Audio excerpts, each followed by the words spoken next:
Pata Mheshimiwa Mrisho Mashaka Gambo, atafuatiwa na Mheshimiwa Livingstone.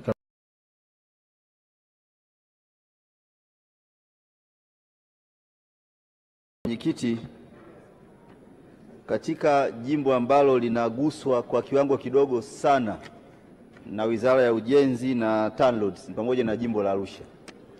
Ukizungumzia barabara ya Mianzini Ngaramtoni kilomita 18, jimbo la Arusha tuna mita 200 tu, nyingine zote ziko wilaya ya Rumeru.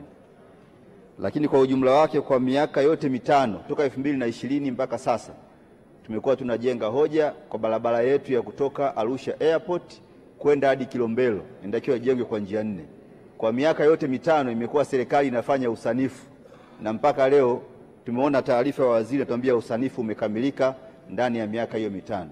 Kwa hiyo ningependa kwenye bajeti hii waziri atuambie sasa baada ya kukamilisha usanifu ni lini watatangaza tenda, apatikane mkandarasi, na hasa ukizingatia kwamba tunaenda kwenye masuala ya AFCON na Daktari Samia ameweka vizuri masuala ya utalii pale kwenye upande wa Royal Tour. Lakini jambo la pili, hiyo barabara ikitengenezwa itaende kwenye mitaro au kwenye mito kama mto Nduluma ili tuweze kuondolea adha hiyo wananchi. Lakini pia tunashukuru kuona kwamba kuna baadhi ya jitihada zimeanza, mfano kwenye kata ya Telat kuna barabara ya namba 70 kule kwenye mtaa wa Lukungu. Tumeona tayari mkandarasi amepatikana, lakini alikwenda akachimba baadaye ameweka greda pembeni, kazi bado haiendelee. Naomba aende akasukumwe ile kazi ikafanyike ili wananchi wa Lukungu pale namba 70 wasipate changamoto hiyo, lakini mitaa kama ya Bondeni Kati, eneo la Mpambazuko pia wasipate changamoto ya mafuriko, pamoja na mtaa wa Ilaitayo kwenye kata hiyo ya Telat. Lakini jingine Mheshimiwa Mwenyekiti ni kuhusiana na malipo ya kandarasi.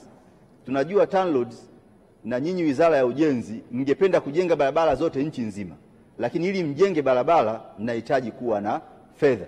Tumekuwa na taarifa kwamba wakandarasi wetu wana changamoto kubwa ya kupata malipo ya fedha. Kwa hiyo tungekuomba Wizara ya Ujenzi ukae na Wizara ya Fedha ili watoe kipaumbele cha kutosha, maana najua nyinyi mkipata fedha kusukumana na wakandarasi kazi ziende ni jambo ambalo mna uwezo nao, lakini kama hamna fedha, mkandarasi ameshafanya kazi, ametoa certificate, kama hela hakuna, kazi haiwezi kuendelea. Kwa hiyo kikubwa zaidi wakandarasi wetu wanapata hasara, wamekopa fedha kutoka benki, na nilikuwa nimejenga hoja kwenye bunge hili. Wakandarasi wa nje wakipewa kazi wanawekewa na riba. Serikali ikishindwa kulipa fedha, kila baada ya muda riba inaongezeka. Kwa nini kwa wakandarasi wa ndani? Na tumesema serikali yetu inaangalia wazawa. Kwa nini wao wakipewa kazi serikali ikichelewa kuwalipa, kwa nini na wao tusiwawekee riba ili mwisho wa siku zile riba wanazopata kwenye maeneo ya benki na maeneo mengine zisiendelee kuwaumiza? Wako baadhi ya wakandarasi ambao wameweza kuuza nyumba zao, kuuza mali zao, wamefilisiwa kwa sababu ya kucheleweshwa kulipwa na serikali. Mimi nafahamu Daktari Samia anawapenda Watanzania, anawapenda wananchi, anawajali wakandarasi wazawa.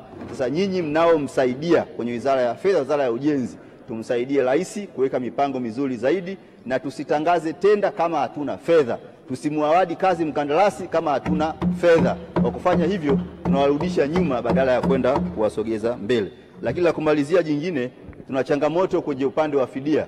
Barabara yetu ya Arusha bypass ile kwenye kata kama za Moshono na kata nyingine, wako wananchi ambao maeneo yao yamezuiwa na serikali kwa muda mrefu, wanaambiwa watalipwa fidia. Mwananchi anashindwa kuendeleza, anashindwa kujenga, anashindwa kuuza, na serikali haimwambii lini itamlipa fidia. Naomba mtuambie ni lini mtalipa fidia, na ikishindikana basi wala wananchi wawe huru na maeneo yao, na serikali wakihitaji watakuja kulipa. Baada ya kusema asante changamoto ya muda, na kushukuru sana, na nitaunga mkono hoja baada ya kupata majibu ya kujiridhisha kulingana na masuala ambayo nimeelezea. Asante sana Mheshimiwa Mrisho Gambo.